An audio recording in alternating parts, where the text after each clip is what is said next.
Hello dear students, आपने देखा इससे पहले वाली वीडियो में कि जो हमारा पॉलन ग्रेन होता है वो मोबाइल नहीं होता, वो मोटाइल नहीं होता, वो अपने से कहीं जा नहीं सकता।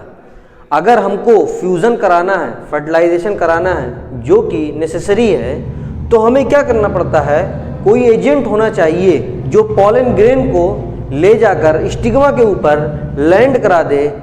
इसके लिए हमारे पास दो एजेंट होते हैं, जो मेन ग्रुप होते हैं वो दो होते हैं। एक होता है बायोटिक जिसके अंदर लाइफ होगी, एक होता है एबायोटिक यानी non living, abiotic non living. Biotic agents में इंसेक्ट मेनली आते हैं, और भी बहुत सारे एनिमल्स हो सकते हैं। यही मेजॉरिटी ऑफ प्लांट में यही होता है, यही होता है, यानी मेजॉरिटी ऑफ प्लांट में बायोटिक एजेंट्स का यूज़ होता है। जबकि एबायोटिक एजेंट्स में दो होते हैं। एक होता है हमारा हाइड्रोफिली यानी pollination by water, hydrophily, pollination by water is also called hydrophily, जबकि pollination by wind is also called anemophily, anemophily. Pollination by wind is also called anemophily, and pollination by insect or animal is called zoophily. Pollination by animal is called zoophily.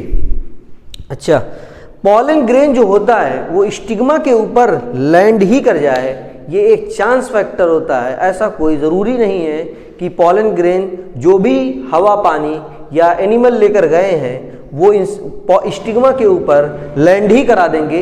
ये एक chance factor है, बिल्कुल ज़रूरी चीज़ नहीं है।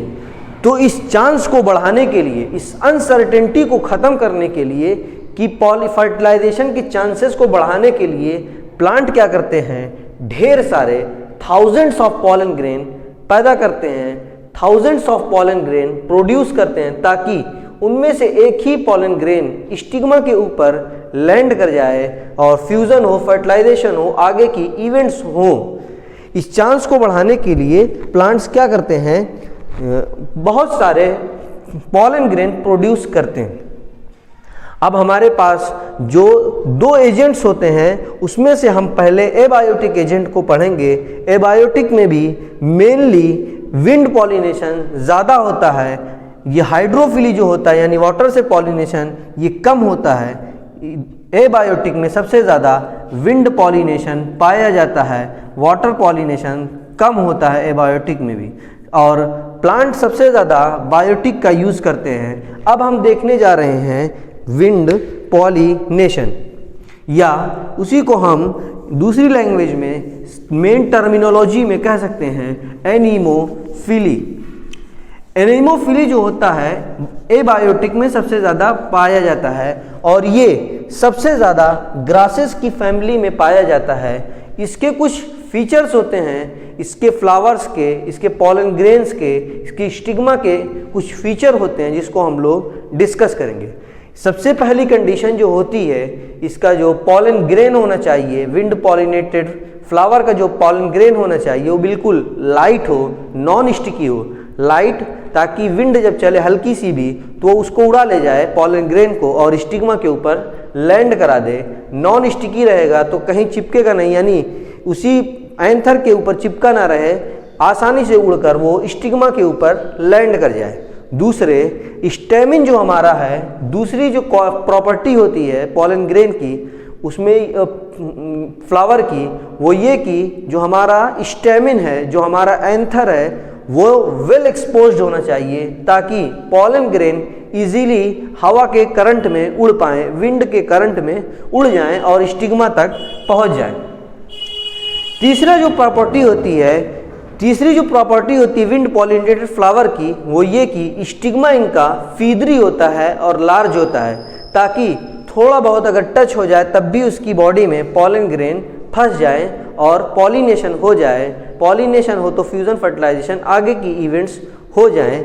इसकी जो wind pollination के जो फ्लावर होते हैं उसमें एक ओवरी के अंदर जनरली एक ही ओव्यूल पाया जाता है, और इसके विंड पॉलिनेशन के जो फ्लावर होते हैं कॉम्पैक्ट अरेंजमेंट बनाते हैं, कॉम्पैक्ट अरेंजमेंट को हम बोलते हैं, यानी कई कई फ्लावर मिल जाते हैं, कई कई फ्लावर 2 3 4 फ्लावर मिलकर उसको हम लोग बोलते हैं, कॉम्पैक्ट अरेंजमेंट बनाते हैं, उसको हम लोग बोलते हैं इनफ्लोरेसेंस, यानी फूलों का गुच्छा बना देते हैं, इनफ्लोरेसेंस। इनफ्लोरेसेंस बोलते हैं हम कॉम्पैक्ट ऑफ फ्लावर को, यानी कई फूल मिल मिलकर इनफ्लोरेसेंस बनाते हैं ताकि विंड पॉलिनेशन सक्सेसफुली कंप्लीट हो। और ये बेसिकली किसमें पाया जाता है? ग्रासेस फैमिली में ज़्यादातर पाया जाता है। आपकी बुक में एक एग्जाम्पल दिया हुआ है कॉर्न कॉब का, उसमें जो ये पार्ट ऊपर वाला हुआ है आपको दिखाया गया है कि ये टैसल होता है जो हवा में जो क्या होता है घूमता रहता है और स्टिग्मा और इसको पॉलन ग्रेन को ट्रैप कर लेता है। आज हमने एजेंट्स ऑफ पॉलिनेशन को देखा, जिसमें से बेसिकली 2 एजेंट्स होते हैं, एक बायोटिक एक नॉन बायोटिक या एबायोटिक। बायोटिक का मतलब जिसके अंदर लाइफ होगी, एबायोटिक का मतलब जिसके अंदर लाइफ नहीं होगी।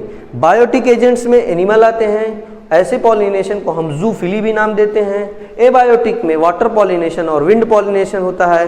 वाटर पॉलिनेशन को हम हाइड्रोफिली भी कहते हैं, जबकि विंड पॉलिनेशन को हम एनीमोफिली भी कहते हैं।